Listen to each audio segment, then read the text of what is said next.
اعوذ باللہ من الشیطان الرجیم بسم اللہ الرحمن الرحیم الحمد للہ رب العالمین والصلاة والسلام علی اشرف الانبیاء والمرسلین واہل بیتہ الطیبین الطاہرین المعصومین اما بعد۔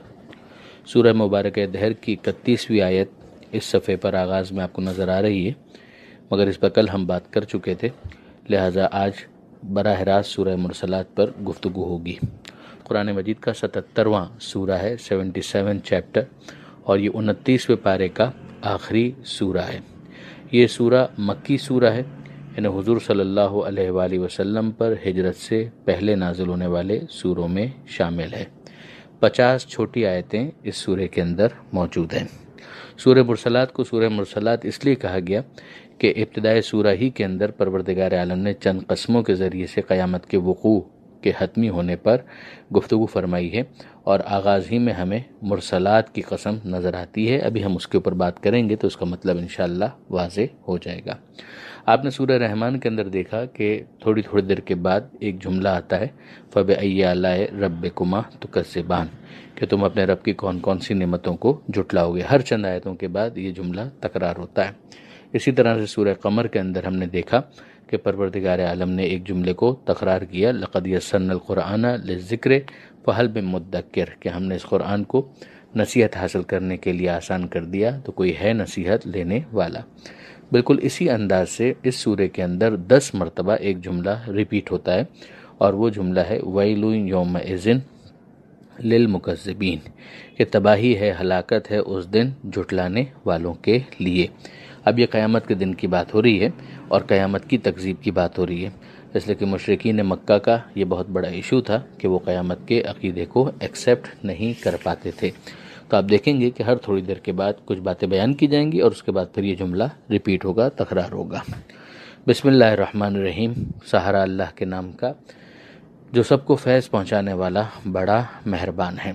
اب یہ 5 قسمیں ایک ساتھ آئیں گی، والمرسلات عرفاً فالعاصفات عصفاً والناشرات نشراً فالفارقات فرقاً فالملقیات ذکراً، یہ 5 قسمیں۔ اور پھر اس کے بعد پروردگار عالم نے ان کی وجہ بیان کی کہ یہ قسمیں کیوں کھائی جا رہی ہیں، اور جو جواب قسم ہے اس کے بعد آ رہا ہے کہ انما توعدون لواقع، کہ جس چیز کا تم سے وعدہ کیا گیا ہے وہ واقع ہونے والا ہے، وہ ضرور پورا ہو کر رہے گا۔ اب یہ جو الفاظ استعمال ہوئے ہیں ان کے اوپر تھوڑا سا غور کیجئے۔ یہ ساری صفات ہیں کہ جن کو پروردگار عالم نے بیان کی ہیں، یعنی کچھ ایٹریبیوٹس ہیں کہ جن کو بیان کیا گیا ہے کہ جن کی یہ صفت ہے اس کی قسم، مگر وہ موصوف کون ہے کہ جس کی یہ قسم کھائی جا رہی ہے وہ یہاں پر بیان نہیں ہوا۔ اس حوالے سے مفسرین نے مختلف باتیں کی ہیں۔ بعضوں نے کہا ہے کہ یہ ہواؤں کی قسمیں ہیں، یعنی مختلف ہواؤں کی صفات ہیں کہ جن کو یہاں پر بیان کیا گیا ہے اور ان کی قسمیں کھائی گئی ہیں۔ بعض نے اسے فرشتوں کے اوپر حمل کیا ہے کہ یہ فرشتوں کی اوصاف ہیں، فرشتوں کی صفات ہیں، اور پھر فرشتوں ہی کی قسم کھائی ہے۔ اور بعض نے اس کو مکس کیا ہے، کمبینیشن، کہ بعض جگہوں پر ہواؤں کا تذکرہ کیا ہے اور بعض جگہوں کے اوپر فرشتوں کو مراد لیا گیا ہے۔ البتہ کوئی حدیث اس حوالے سے موجود نہیں ہے۔ حضرت علامہ سید علی نقی صاحب نے ایک مختصر استدلال دیتے ہوئے ہواؤں کی طرف اپنا رجحان بیان کیا ہے، اور میں اسی کے اعتبار سے اس کا ترجمہ کر رہا ہوں۔ والمرسلات، یہ مرسلات کا مطلب جنہیں بھیجا گیا، جو بھیجی جاتی ہیں، عرفاً مسلسل، یعنی ان کی قسم کہ جنہیں مسلسل بھیجا جاتا ہے۔ اب ہواؤں کو ذہن میں رکھیے تو یہ مطلب بہت روشن ہو جائے گا کہ یعنی ان ہواؤں کی قسم کہ جنہیں مسلسل بھیجا جاتا ہے۔ فالعاصفات عصفاً، اور ان ہواؤں کی قسم کہ جو زوردار جھکڑ کے ساتھ چلتی ہیں، یعنی جب آندھیاں آتی ہیں تو آپ دیکھتے ہیں کہ اس کی سپیڈ کتنی تیز ہو جاتی ہے۔ والناشرات نشراً، اور ان ہواؤں کی قسم کہ جو چاروں طرف شدت کے ساتھ پھیلا دیتی ہیں۔ اب کس کو پھیلا دیتی ہیں؟ یہ پھر یہاں پر مقدر ہے، اور اس سے مراد بظاہر ہے بادل، کہ یہ بادلوں کی پھیلانے کا سبب بنتی ہیں کہ بادل ادھر سے ادھر مختلف جگہوں کے اوپر جاتے ہیں، اور ظاہر ہے کہ وہاں پر پھر بارش برسانے کا بھی کام انجام دیتے ہیں۔ فالفارقات فرقاً، اور پھر اس کے بعد انہیں جدا جدا کر دیتی ہیں۔ تو یہ بھی ہواؤں کی ایک صفت ہے کہ جس طرح سے وہ بادلوں کو لے جاتی ہیں، پھیلا دیتی ہیں، اسی طریقے سے پھر بادلوں کو جدا کر دیتی ہیں، یعنی ابر جو ہے وہ چھٹ جاتا ہے۔ فالملقیات ذکرن، اور پھر وہ پیدا کرتی ہیں ذکر خدا۔ اب یہاں پر اگر آپ دیکھیں پیدا کرتی ہیں ذکر خدا، یعنی جب بارش ہوگی تو اس کے نتیجے میں پروردگار عالم کی یاد آئے گی، یہ رحمت پروردگار، عذرن او نذرن، حجت تمام کرنے کے لیے یا ڈرانے کے لیے۔ یعنی ایک تو ان کے اوپر جب رحمت پروردگار برس رہی ہے تو انہیں خالق کی طرف متوجہ ہونا چاہیے کہ جس نے ان کے لیے یہ اہتمام کیا کہ بارش برسے، زمین کے اوپر مردہ زمین زندہ ہو، اس سے غلہ ہو کے اور انسان اس سے استفادہ کرے، تو خالق کی طرف وہ توجہ کرے۔ اور نذرن، اور اسی طرح سے ڈرانے کے لیے بھی کہ جب انتہائی تیز بارش ہوتی ہے تو انسان جس طرح سے خوفزدہ ہو جاتا ہے، بجلی کی کڑک ساتھ ہو تو اندازہ کیا جا سکتا ہے کہ اس کی کیا کیفیت ہوتی ہے۔ اسی طرح آندھیوں کے چلنے کے موقع پر تو انما توعدون لواقع، کہ جس چیز کا تم سے وعدہ کیا گیا ہے وہ حتماً ہونے والی ہے، یعنی قیامت کا دن کوئی مذاق نہیں ہے، کوئی ایک نان سیریس ایشو نہیں ہے، ایک انتہائی ثابت شدہ حقیقت ہے، اور اسی کے لیے ہم تمہارے سامنے ان قسموں کو پیش کر رہے ہیں کہ تم ہواؤں کو دیکھتے ہو کہ وہ چلتی ہیں، کس طریقے سے تیزی ان کے اندر آ جاتی ہے، کس طرح سے وہ بادلوں کو مختلف جگہوں تک پہنچاتی ہیں اور پھر کس طرح سے ان کو جدا جدا بھی کر دیتی ہیں۔ تو بارش کا نزول ہوتا ہے، تمہارے سامنے مردہ زمین زندہ ہوتی ہے۔ اب تمہیں اس بات کو سمجھ جانا چاہیے کہ جو وعدہ تم سے کیا جا رہا ہے وہ قادر و قدیر پروردگار اس وعدے کو پورا کرنے والا ہے۔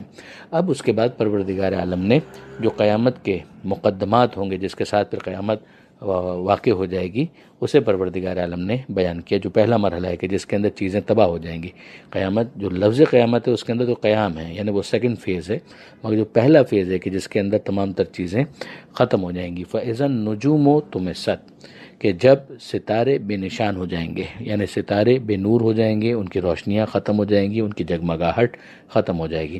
وَإِذَا السَّمَاءُ فُرِجَتْ، اور جب آسمان پھٹ جائے گا، یعنی اب یہ ہم سورہ انشقاق اور سورہ انفطار جو 30ویں پارے کے اندر ہیں ان سے بہت قریب ہو رہے ہیں، تو وہاں پر بھی اس بات کو ڈسکس کیا گیا ہے کہ جو آسمان جو ہیونلی باڈیز ہیں یہ سب کی سب کولیپس کر جائیں گی، اور گویا ہمیں آسمان کے اندر راستہ نظر آئے گا۔ وَإِذَا الْجِبَالُ نُصِفَتْ، اور جب پہاڑ بالکل سرما ہو جائیں گے، ریزہ ریزہ ہو جائیں گے۔ وَإِذَا الرُّسُلُ أُقِّتَتْ، اور جب رسولوں کو حاضر کیا جائے گا۔ اب یہ وہ سیکنڈ فیز ہے کہ جس کے اندر گویا قیامت برپا ہو چکی ہے اور لوگ جو ہیں قبروں سے باہر آ چکے ہیں، محشر کا میدان سج چکا ہے، اور انبیاء آ رہے ہیں اپنی کارگزاری بیان کرنے کے لیے، اور جو امت نے ان کے ساتھ سلسلہ رکھا ہے ان تمام تر شکایتوں کو پیش کرنے کے لیے۔ لِأَيِّ يَوْمٍ أُجِّلَتْ، کس دن کے لیے انہیں مہلت دی گئی تھی، یعنی یہ تاخیر جو بظاہر تمہیں تاخیر نظر آ رہی تھی یہ کس لیے تھی؟ لِيَوْمِ الْفَصْلِ، فیصلے کے دن کے لیے۔ وَمَا أَدْرَاكَ مَا يَوْمُ الْفَصْلِ، اور تمہیں کیا معلوم کہ فیصلے کا دن کیا ہے؟ یعنی یہ جو فیصلے کا دن ہے اسے تو ابھی ہمارے سامنے پیش کیا جا رہا ہے، ہمارے سامنے تو آیتوں کے ذریعے سے سمجھایا جا رہا ہے، مگر جس طرح سے ماں کے شکم کے اندر رہتے ہوئے بچہ اس دنیا کی تفصیلات کو نہیں سمجھ سکتا، اسی طرح سے اس دنیا کی قید میں رہتے ہوئے قیامت کی تفصیلات بھی ہمیں کہاں سمجھ میں آ سکتی ہیں۔ لہٰذا پروردگار عالم فرماتا ہے کہ اتنا ایک آئیڈیا تو لے لو کہ لیوم الفصل، یہ فیصلے کے دن کے لیے، وما ادراک، مگر تمہیں کیا معلوم کہ ما یوم الفصل، کہ یہ فیصلے کا دن کیا ہے۔ ویل یومئذ للمکذبین، وائے ہو اس دن جھٹلانے والوں کے لیے۔ یہ پہلا موقع ہے جب یہ جملہ آیا کہ تباہی ہے، وائے ہے، بربادی ہے ان لوگوں کے لیے کہ جو جھٹلانے والے ہیں۔ اس دن جھٹلانے والوں کے لیے بربادی ہے، جو توحید کو جھٹلاتے تھے، چاہے نبوت کو جھٹلاتے تھے، چاہے قیامت کو جھٹلاتے تھے، چاہے امامت کو جھٹلاتے تھے۔ الم نہلک الاولین، کیا ہم نے پہلے والوں کو ہلاک نہیں کیا؟ یہ صیغہ ماضی کے ساتھ بیان کیا گیا، یعنی اب آپ نوٹ کیجئے کہ قیامت کی بات ہوئی اور پھر اس کے بعد پروردگار عالم نے دنیا میں جو معاملہ کیا ہے مجرمین کے ساتھ اس کی طرف متوجہ کیا کہ الم نہلک الاولین، کہ کیا ہم نے پہلے والوں کو ہلاک نہیں کیا؟ ان قوم نوح، قوم عاد، قوم سمود، ان سب کے معاملات ہمارے سامنے قرآن مجید کے اندر کھول کھول کر بیان نہیں کیے گئے۔ ثم نتبعہم الآخرین، تو انہی کے پیچھے پیچھے ہم بھیجیں گے آخرین کو، بعد میں آنے والوں کو بھی۔ کذالک نفعل بالمجرمین، اور اسی طرح سے ہم کرتے رہیں گے مجرموں کے ساتھ، صیغہ مضارع ہے، یعنی مجرمین کے ساتھ ہمارا یہی طریقہ کار ہوگا۔ اب وہ چاہے ایک دم عذاب کے ساتھ اس دنیا سے چلے گئے، اور یہاں پر کچھ افراد جو ہیں وہ عذاب کے ذریعے سے، مثل ابو لہب کچھ افراد جو ہے وہ اپنی طبعی موت، یا کچھ افراد مثلا مختلف جنگوں کے اندر مارے گئے اور اس دنیا سے چلے گئے، اور آگے بھی اسی طریقے سے ہوتا رہے گا۔ لیکن جب مجرموں کا وقت پورا ہو جائے گا، مہلت ختم ہو جائے گی اور وہ اس دنیا سے جائیں گے، تو گویا وہ انہی فٹ سٹیپس کے اوپر جا رہے ہیں جہاں ماضی کے مجرمین جاتے رہے ہیں۔ ویل یومئذ للمکذبین، تو پھر اس دن جھٹلانے والوں کے لیے تباہی اور بربادی ہے۔ یعنی اب یہ یہاں سے تو چلے جائیں گے، مگر پھر وہاں جا کر قیامت کے میدان میں ان کے ساتھ کیا ہوگا؟ وہاں پر مزید تباہی اور بربادی ہے۔ ہلاک تو یہ یہیں پر ہو گئے، لیکن وہاں پر بھی ان کے لیے تباہی مزید ہے۔ الم نخلقکم من ماء مہین، کیا ہم نے تم کو پیدا نہیں کیا ایک حقیر پانی سے، یعنی وہی نطفے سے۔ پروردگار عالم نے ایک نطفہ گندیدہ، ایک نجس قطرہ نطفہ سے پروردگار عالم نے پیدا کیا۔ انسان کو اس کی اصل کی طرف متوجہ کیا جا رہا ہے کہ ذرا تم دیکھو تو صحیح، ان تمام تر حقیقتوں کو جانتے ہو، پھر اس کے بعد تم قیامت کا انکار کرتے ہو۔ ہم نے کیا تم کو پیدا نہیں کیا ایک حقیر پانی کے قطرے سے، ایک نطفے سے؟ یعنی یہ خاص طور پر اس لیے ہمیں ذہن میں رکھنا چاہیے کہ اعتراض یہ کیا جاتا ہے کہ مٹی میں ملنے کے بعد، ہڈیوں کے چورا چورا ہو جانے کے بعد، گل سڑ جانے کے بعد کیا خدا واپس سے زندہ کرے گا؟ تو کیا خدا نے ایک نطفہ گندیدہ سے انسان کے وجود کو خلق نہیں کیا تھا؟ پروردگار اس حقیقت کی طرف متوجہ کر رہا ہے اور ان دونوں کو کمپیر کرنے کی دعوت دے رہا ہے کہ الم نخلقکم من ماء مہین، کیا ہم نے تمہیں ایک حقیر پانی کے قطرے سے پیدا نہیں کیا؟ فجعلناہ فی قرار مکین، اور پھر ہم نے اسے رکھا ایک ایسی جگہ پر جو پرسکون ہے، یعنی رحم مادر، ووم آف دا مدر، کہ جہاں پر وہ نطفہ کنسیو ہوتا ہے اور پھر آہستہ آہستہ وہ ایمبریو بڑا ہوتا ہے اور بچہ بن کر پھر باہر آتا ہے۔ الی قدر معلوم، ایک مقررہ مدت کے لیے ہم نے اس جگہ پر جو پرسکون ایک اطمینان کی جگہ ہے وہاں پر ہم نے اسے رکھا۔ فقدرنا، تو ہم نے یہ کر کے دکھایا، اور اس سے پھر ثابت ہوا ہماری قدرت کا اظہار ہوا کہ ہم یہ کام کر سکتے ہیں۔ فنعم القادرون، تو ہم کتنی اچھی قدرت رکھنے والے ہیں۔ یعنی پھر بھی تمہیں ہماری قدرت کے بارے میں شک ہوتا ہے؟ ویل یومئذ للمکذبین، یا تو سمجھ جاؤ یا پھر اس بات کی طرف توجہ کرو کہ وہ دن جب آئے گا تو تباہی ہے، بربادی ہے اس دن جھٹلانے والوں کے لیے۔ الم نجعل الارض کفاتا، اب یہ درمیان میں ایک آیت ایسی ہے کہ جو اگر الگ دیکھیں تو سمجھ میں نہیں آئے گا، لیکن یہ کہ بہرحال میں اس کو آگے کے ایک جملے کے ساتھ ملا دیتا ہوں۔ الم نجعل الارض کفاتا، کیا ہم نے زمین کو سمیٹ کر رکھنے والی چیز نہیں بنایا؟ یعنی زمین بالکل ماں کی طرح سے ہے، اگر آپ دیکھیں تو اس کے اندر کتنی ہی ایسی چیزیں موجود ہیں کہ جو انسان کے لیے مفید ہیں، جو سمیٹ کر وہ اپنے اندر رکھتی ہے، محفوظ رکھتی ہیں، اور اس کے اندر پوٹینشیل بھی اتنا ہے کہ غلہ اس سے اگتا ہے، اسی سے معدنیات باہر آتے ہیں، اسی سے سونے چاندی اور کتنے ہی ایسے ذخائر اس سے باہر آتے ہیں، پیٹرول اس سے باہر آتا ہے، اور کتنی چیزیں۔ اور پھر جو افراد اس دنیا سے انتقال کر جاتے ہیں وہ بھی زمین ہی کے اندر چلے جاتے ہیں ڈپازٹ، اور زمین اس کو بالکل ماں کی طرح سے اپنے پروں کے نیچے جس طریقے سے پرندے اپنے بچوں کو رکھتے ہیں، اسی طریقے سے مرنے کے بعد زمین اپنے اندر اسے جگہ دیتی ہے۔ احیاء و امواتا، یہ اگلے صفحے پر ہے کہ احیاء و امواتا، زندہ بھی اور مردہ بھی، یعنی زندہ ہیں وہ زمین کے اوپر اور مردہ جو ہیں وہ زمین کے نیچے۔ اس بات کو خود حضرت امیر المومنین علی بن ابی طالب علیہ السلام نے بھی اپنے ایک بیان کے اندر کلیریفائی کیا تھا کہ اس سے کیا مراد ہے، کہ جو مردے ہیں ان کی طرف متوجہ کیا کہ یہ ان کے گھر ہیں، قبروں کی طرف متوجہ کیا، اور پھر اس کے بعد جو شہر کوفہ کے اندر جو دوسرے مکانات تھے ان کی طرف متوجہ کیا اور کہا کہ یہ زندوں کے گھر ہیں۔ پھر اس کے بعد اسی آیت کی تلاوت کی کہ الم نجعل الارض کفاتا احیاء و امواتا۔ آیت نمبر 25 پر الحمدللہ ہم یہاں تک پہنچے تھے کہ پروردگار عالم نے زمین کے بارے میں ارشاد فرمایا۔ یہ پروردگار عالم کا اپنے قدرت کے مختلف پہلو ہیں کہ جن کی طرف انسان کو متوجہ کیا جا رہا ہے کہ الم نجعل الارض کفاتا، کہ کیا ہم نے زمین کو کفات نہیں بنایا؟ کفات یعنی سمیٹ کر رکھنے والی چیز، کہ جو اس قابل ہو کہ جس کے اندر اتنی صلاحیت ہو کہ بہت ساری چیزوں کو ہولڈ کر سکے۔ احیاء و امواتا، زندہ بھی اور مردہ بھی۔ میں نے کل گزارش کی تھی کہ زمین کے اوپر بھی انسان چل رہے ہیں، مختلف مخلوقات زمین کے اوپر بسیرا کر رہے ہیں، اور پھر زمین کے نیچے بھی، یعنی بہت سارے مرنے کے بعد زمین کے ہی حوالے کیے جاتے ہیں اور وہی ان کا مدفن قرار پاتا ہے، اور زمین ماں کی طرح انہیں اپنی آغوش میں لے لیتی ہے۔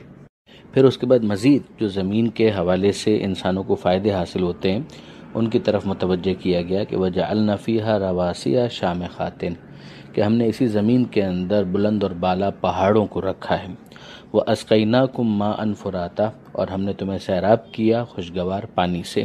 ظاہر ہے یہ پانی کے چشمے بھی زمین سے برآمد ہوتے ہیں۔ اور اب پھر ایک مرتبہ پروردگار عالم اسی جملے کو تکرار کرتا ہے کہ ویل یومئذ للمکذبین، کہ تباہی اور بربادی ہے اس دن جھٹلانے والوں کے لیے۔ یعنی تمہارے سامنے یہ اتنے قدرت کے مظاہرے موجود ہیں، تم موجود ہو، تم خدا کی ربوبیت کے مختلف مظاہرے دیکھ رہے ہو، خدا کی قدرت کے مختلف جلوے دیکھ رہے ہو، اور پھر بھی اگر تم جھٹلا رہے ہو تو جھٹلانے والوں کے لیے اس قیامت کے دن تباہی اور بربادی ہے۔ انطلقوا، جاؤ، الی ما کنتم بہ تکذبون، اسی کی طرف جاؤ کہ جس کو تم جھٹلایا کرتے تھے۔ یعنی اب میدان قیامت ہے اور جہنم کی آگ منتظر ہے، اور ان لوگوں سے کہا جا رہا ہے کہ تم اسی کو جھٹلاتے تھے تو اب اسی کی طرف آگے بڑھو۔ انطلقوا الی ظل ذی ثلاث شعب، اور یہ بہت ہی خوفناک ایک منظر ہے کہ جو پروردگار عالم نے یہاں پر بیان فرمایا ہے کہ جاؤ اس چھاؤں کی طرف کہ جس کی 3 شاخیں ہیں۔ یہاں پر چھاؤں کہا گیا ہے اس دھوئیں کو کہ جو 3 حصوں کے اندر تقسیم ہو جائے گا، یعنی جہنم کی آگ بھڑک رہی ہے اور اسی سے وہ شعلے اور اس کے بعد پھر وہ جو دھواں ہے وہ بلند ہو رہا ہے اور وہ 3 شاخوں کے اندر تقسیم ہو رہا ہے، اس کی 3 برانچز بنتی چلی جا رہی ہیں۔ اس کی مختلف تعبیرات کی گئی ہیں کہ بہت سے جو انسان اصول دین کا انکار کر دیتا ہے تو اس میں بنیادی طور پر 3 ہیں، توحید ہے، اسی کا ضمیمہ پھر عدل ہے، اسی طرح سے نبوت ہے، اسی کا ضمیمہ پھر امامت ہے، اور قیامت۔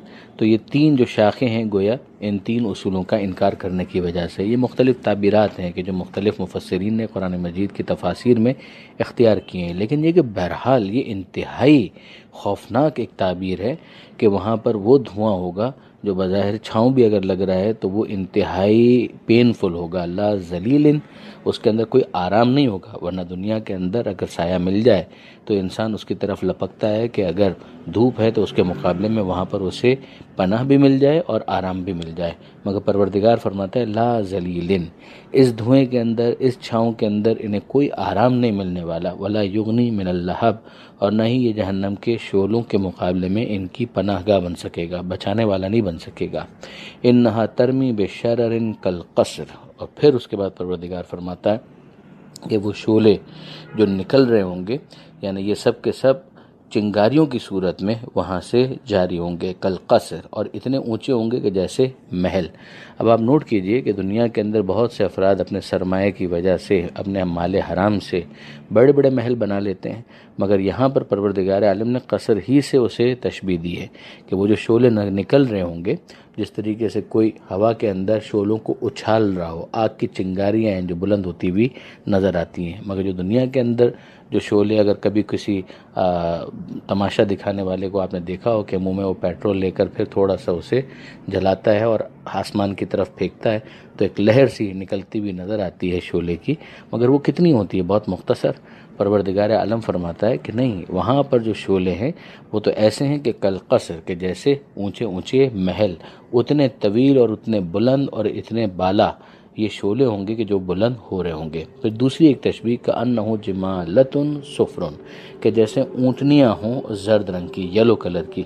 اب آپ دیکھیں کہ اونٹ کا بھی جو معاملہ ہوتا ہے یا اونٹنیوں کا، کہ ان کی گردنیں جس طریقے سے بلند ہو رہی ہوتی ہیں اور جب وہ چلتی ہیں تو جس طریقے سے ان کا چلنے کا اونٹ کا یا اونٹنیوں کا انداز ہوتا ہے، اس سے ذرا ذہن کے اندر لے کر آئیے اور پھر شعلوں کے رنگ سے اسے تشبیہ دیتے ہوئے صفرن، کہ یلو کلر کی، زرد کلر کی جو اونٹنیاں ہوتی ہیں، جس طرح سے ان کا چلنا ہوتا ہے، ان کا بلند ہونا ہوتا ہے، اسی طریقے سے وہ شعلے بلند ہو رہے ہوں گے۔ نعوذ باللہ من ذالک، پروردگار عالم سب کو اس منزل میں محفوظ رکھے اور اس منزل کی نوبت ہی نہ آئے۔ ویل یومئذ للمکذبین، تباہی اور بربادی ہے اس دن جھٹلانے والوں کے لیے، یعنی جنہوں نے تکذیب کیے پھر وہ اس کا مزہ چکھیں۔ ھذا یوم لا ینطقون، یہ وہ دن ہے جب وہ بات نہیں کہہ سکیں گے۔ ہم ظاہر ہے کہ جانتے ہیں کہ بہت سارے افراد میدان قیامت کے اندر بھی بہت ساری باتیں کہیں گے، یہاں تک کہ اپنے جرائم کا انکار بھی کرنے والے بے حیائی کے ساتھ انکار کریں گے۔ یہ قرآن مجید کی مختلف آیتوں کے اندر آیا ہے۔ اسی طرح سے وہ اعلان براعت بھی کریں گے اپنے ان لیڈران سے کہ جن کی باتیں دنیا میں وہ مانا کرتے تھے، وہ ایک دوسرے کو برا بھلا بھی کہیں گے، مگر بہرحال ایک وہ وقت آئے گا کہ الیوم نختم علی افواہہم وتکلمنا ایدیہم وتشہد ارجلہم بما کانوا یکسبون، کہ آج ان کے منہ پر مہر لگا دی جائے گی، پھر ان کے اعضاء اور جوارح گواہی دیں گے ان کے کرتوت کے بارے میں۔ تو اب وہ وقت آ جائے گا کہ جب ساری چیزیں اسٹیبلش ہو گئی، کارروائی مکمل ہو گئی، کرامن کاتبین کی رپورٹ پیش ہو گئی اور پھر ان کے منہ پر مہر لگا دی جائے گی، تو اب ان کو بولنے کا موقع نہیں دیا جائے گا۔ یہ بالکل اینڈ میں ہے۔ ولا یؤذن لہم، اور نہ ہی ان کو اجازت دی جائے گی کہ وہ عذر خواہی کر سکیں، کسی قسم کا ایکسکیوز پیش کر سکیں۔ فیعتذرون، یعنی وہ اپنے لیم ایکسکیوزز کو کیا پیش کریں گے؟ جو ان کی باتیں تھی سن لی گئی، اب کسی اور بات کی گنجائش نہیں ہے۔ ویل یومئذ للمکذبین، اور اس دن تباہی ہے، بربادی ہے جھٹلانے والوں کے لیے۔ یہ چھٹی مرتبہ یہ جملہ تکرار ہوا۔ ھذا یوم الفصل، یہ ہے فیصلے کا دن۔ ہم اس سے پہلے پڑھ چکے ہیں آیت نمبر 14 ہی کے اندر کہ وما ادراک ما یوم الفصل، تمہیں کیا معلوم کہ فیصلے کا دن کیا ہے۔ یہاں پر پھر اس کا ایک آئیڈیا دیا جا رہا ہے کہ جس دن یہ سب کچھ ہوگا، ھذا یوم الفصل، یہ ہے فیصلے کا دن۔ جمعناکم والاولین، تمہیں بھی ہم نے جمع کیا اور اولین کو بھی، یعنی تمہیں بھی جمع کریں گے، اولین کو بھی جمع کریں گے۔ جب وہ وہاں پر جمع ہو جائیں گے تو یہ جملہ کہا جائے گا کہ تم بھی یہاں پر موجود ہو اور جو پہلے گزر چکے ہیں وہ سب موجود ہیں۔ فَإِن كَانَ لَكُمْ كَيْدٌ فَكِيدُونِ، تو اگر کوئی ترکیب کر سکتے ہو تو میرے مقابلے میں وہ کرو۔ یہ جہنم کا عذاب ہے، تمہیں بھیجا جا رہا ہے۔ اگر تمہارا کچھ بس چلتا ہے، تم بڑے انفلوئنشل ہو، تمہارا بڑا زور چلتا ہے، تم دنیا کے اندر بڑی مکاریاں کیا کرتے تھے، تو اگر کچھ کر سکتے ہو فقیدون، تو اب میرے خلاف اس طرح کی کوئی بھی مکر و فریب کی کوئی چال چلنے کی کوشش کرو۔ یہ بڑا طنز ہے۔ ویل یومئذ للمکذبین، تباہی اور بربادی ہے، ویل ہے اس دن جھٹلانے والوں کے لیے۔ اب اس کے مقابلے میں وہ جو ایک سائملٹینیس کانٹراسٹ ہے کہ جو صاحبان تقوی ہیں ان کا ذکر ہوتا ہے کہ ان المتقین فی ظلال و عیون، کہ وہ جو یقیناً صاحب تقوی ہیں وہ سایوں میں ہوں گے اور چشموں میں ہوں گے، یعنی ان کے لیے وہ سائے ہوں گے جو آرام دہ ہوں گے، اور ان کے لیے وہ چشمے ہوں گے کہ جن کے پانی سے وہ سیراب ہوں گے۔ وفواکہ، اور ان کے لیے وہ پھل ہوں گے مما یشتہون، جیسے ان کا دل چاہے، یعنی جو ان کی طبیعت، جو ان کی خواہش ہو، ویسے پھل ان کے سامنے لا کر رکھ دیے جائیں گے۔ کلو واشربو ہنیئا، کھاؤ پیو مزے سے، بما کنتم تعملون، یہ تمہارے اعمال کی جزا ہے کہ جو تم کیا کرتے تھے۔ اب نوٹ کیجئے، ایک کہا گیا یہ متقی تھے، یعنی اپنے آپ کو کنٹرول کیا کرتے تھے، اپنے آپ کو بے لگام انہوں نے نہیں ہونے دیا، انہوں نے اپنے نفسانی خواہشات کو کنٹرول کیا، تقوی تھا ان کے اندر، اور پھر ان کے اعمال اس طرح سے تھے کہ جس کی جزا انہیں یہ دی جا رہی ہے، یعنی انہوں نے اپنے آپ کو برائی سے بچایا بھی، اچھے اعمال انجام بھی دیے۔ ان کذالک نجزی المحسنین، اور اسی طرح سے ہم محسنین کو جزا دیا کرتے ہیں، یعنی جو عمل انہوں نے انجام دیا اس کے اندر حسن پایا جاتا ہے، ان کے اعمال کے اندر بیوٹی پائی جاتی ہے۔ اب پھر یاد کر لیجئے سورہ ملک کی وہ آیت، پہلی آیت بسم اللہ کے فوراً بعد، الذی خلق الموت والحیات لیبلوکم ایکم احسن عملا، وہ کہ جس نے موت اور حیات کے اس نظام کو خلق کیا ہے تاکہ وہ تمہیں آزمائے، ایکم احسن عملا، کہ تم میں سے کون ہے کہ جو حسن عمل لے کر آتا ہے۔ وہ جو حسن عمل لے کر آئے گا وہ محسنین میں شامل ہو جائے گا۔ دوسرا پہلو کہ متقی ہیں، انہوں نے اپنے آپ کو کنٹرول میں رکھا ہے۔ ویل یومئذ للمکذبین، تو ان کا انجام تو کتنا اچھا ہو گیا، مگر ساتھ ہی ساتھ کہ تباہی اور بربادی ہے اس دن ان لوگوں کے لیے جو جھٹلانے والے تھے۔ کلوا وتمتعوا قلیلا انکم مجرمون، کھاؤ اور مزے کرو تھوڑا سا۔ ابھی آپ نے تھوڑی دیر پہلے دیکھا جو پچھلی آیت تھی، پچھلی آیتیں، ان کے اندر کہا جا رہا تھا صاحبان تقوی کو کھاؤ پیو مزے سے، اپنے اعمال کی وجہ سے جو تم کیا کرتے تھے۔ اب یہ دنیا میں جو مجرمین ہیں ان سے کہا جا رہا ہے کہ تم کھاؤ اور پیو، یعنی تم کھاؤ اور مزے کرو مگر تھوڑا سا۔ یہ مزہ دنیا کے اندر چاہے 40-50 سال کا ہو، چاہے 60-70 سال کا ہو، چاہے 100 سال کا ہو، چاہے کتنا ہی کیوں نہ ہو، مگر جب آخرت سے آپ کمپیئر کریں گے تو وہ قلیل ہے، اس کی کوئی حیثیت نہیں ہے، وہ آخرت سے کمپیریبل ہی نہیں ہے۔ انکم مجرمون، تم یقیناً مجرم ہو، یعنی دنیا کے اندر تمہیں مہلت دی گئی، تم نے اس مہلت سے فائدہ نہیں اٹھایا، کرائم پر کرائم کرتے رہے، جرم پر جرم کرتے رہے، تو تم نے کیا بنا لیا؟ حرام سے کچھ زیادہ کھا لیا، کوئی زیادہ مزہ کر لیا، تم نے اپنے بڑے بڑے محل تعمیر کر لیے مال حرام سے، تو اس کے بعد کیا ہوا؟ بالآخر تم نے مرنا ہے۔ قلیلاً، کچھ دیر کے لیے یہ مزے کر لو، انکم مجرمون، تم لوگ مجرم ہو۔ ویل یومئذ للمکذبین، تو تباہی اور بربادی ہے قیامت کے دن اس دن جھٹلانے والوں کے لیے۔ یہ 9 مرتبہ یہ جملہ آ چکا اور اب آخری مرتبہ آ رہا ہے۔ وَإِذَا قِيلَ لَهُمْ، اور جب ان سے کہا گیا ارکعوا لا یرکعون، کہ رکوع کرو تو وہ رکوع نہیں کرتے۔ اچھا، اب ایک تو جھکنے کا مطلب یہ ہے کہ فرمان خدا کے سامنے جھکو، رسول خدا نے جو بیان کیا ہے ان کی معصیت مت کرو، یعنی ان کے سامنے سر تسلیم خم کرو، یہ تو عمومی طور پر بالکل درست ہے۔ ایک اس کی شان نزول بھی بیان کی گئی ہے کہ قبیلہ بنی ثقیف کے بارے میں یہ آیت نازل ہوئی کہ جب ان سے پیغمبر اکرم صلی اللہ علیہ وآلہ وسلم نے کہا کہ تم نماز پڑھو، تو انہوں نے جواب دیا کہ ہم ہرگز ایسا کام نہیں کریں گے کہ جس میں ہمیں جھکنا پڑے، جس میں ہمیں خم کرنا پڑے، جس میں ہمیں رکوع کرنا پڑے۔ اگر کوئی ایسی نماز آپ بتائیں کہ جس میں رکوع نہ ہو، سجدہ نہ ہو، تو وہ ہم پڑھنے کے لیے تیار ہیں، لیکن بہرحال یہ نماز جس میں رکوع اور سجدہ کرنا پڑے یہ تو ہمارے لیے عیب ہے، ننگ و عار کا باعث ہے۔